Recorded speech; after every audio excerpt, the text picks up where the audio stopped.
Energi merupakan salah satu sumber daya yang penting karena tanpanya kehidupan akan terhenti.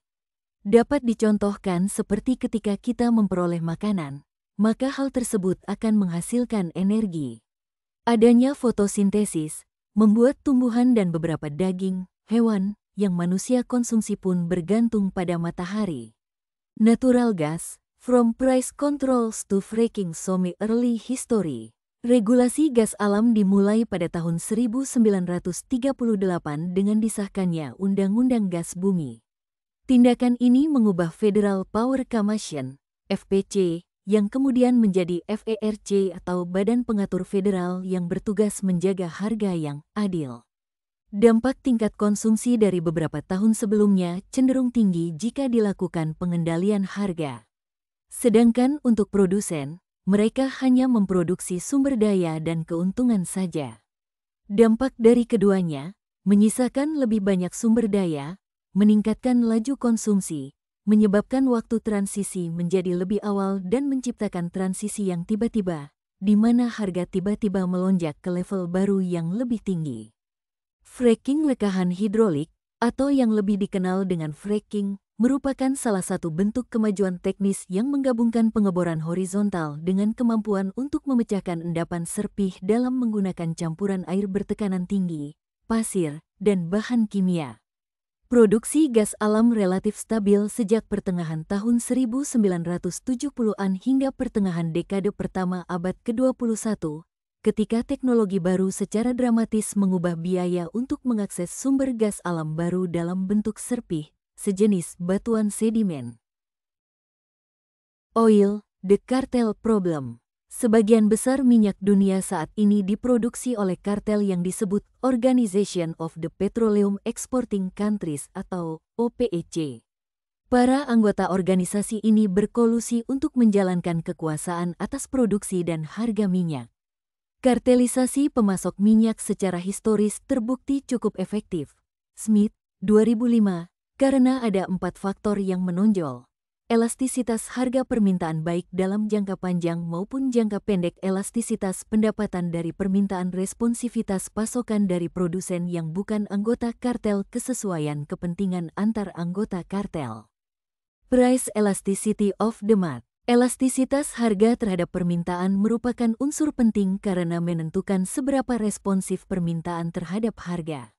Ketika elastisitas permintaan antara 0 dan -1, yaitu ketika persentase respons kuantitas lebih kecil dari persentase respons harga, kenaikan harga menyebabkan peningkatan pendapatan. Semakin besar peluang yang ada dan semakin kecil pengeluaran tunai yang diperlukan untuk memanfaatkannya, maka permintaan akan semakin elastis terhadap harga. Income elasticity of demand. Elastisitas pendapatan terhadap permintaan penting karena menunjukkan seberapa sensitif permintaan terhadap siklus bisnis. Semakin tinggi elastisitas pendapatan dari permintaan, semakin sensitif permintaan terhadap periode pertumbuhan ekonomi yang cepat atau resesi. Non-member suppliers. Sebelum fracking, OPEC memproduksi sekitar 45% minyak dunia. Namun hal ini berubah karena peningkatan produksi minyak fracking. Ketika produsen non-OPEC meningkatkan pasokan mereka secara dramatis, harga diperkirakan akan turun seiring dengan penurunan pangsa pasar OPEC. Jika respons pasokan ini cukup besar, alokasi minyak yang dikartelisasi akan mendekati alokasi kompetitif. Compatibility of member interest. Anggota kartel mempunyai insentif yang kuat untuk berbuat curang. Seorang penipu, jika tidak terpengaruh oleh anggota lain, dapat menurunkan harganya dan memperoleh pangsa pasar yang lebih besar. Secara formal, elastisitas harga permintaan yang dihadapi masing-masing anggota jauh lebih tinggi dibandingkan elastisitas harga kelompok secara keseluruhan, karena sebagian peningkatan penjualan individu pada harga individu yang lebih rendah mencerminkan penurunan penjualan anggota lainnya. Fossil fuels, national security considerations. Impor strategis yang rentan seperti minyak mempunyai dampak tambahan yang tidak tercermin di pasar. Keamanan nasional adalah barang publik yang klasik.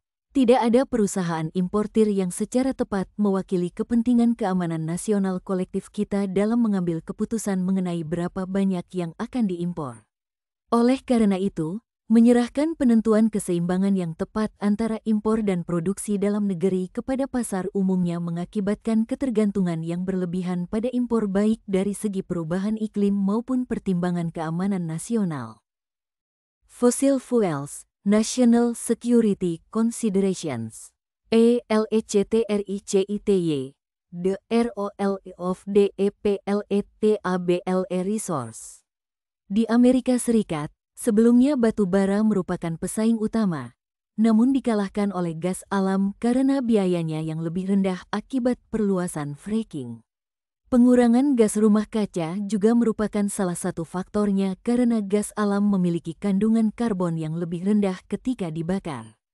Meskipun ada pesaing lain, bahan bakar selain gas alam yang paling banyak mendapat perhatian dan kontroversi sebagai bahan bakar transisi adalah uranium. Electricity transitioning to renewable.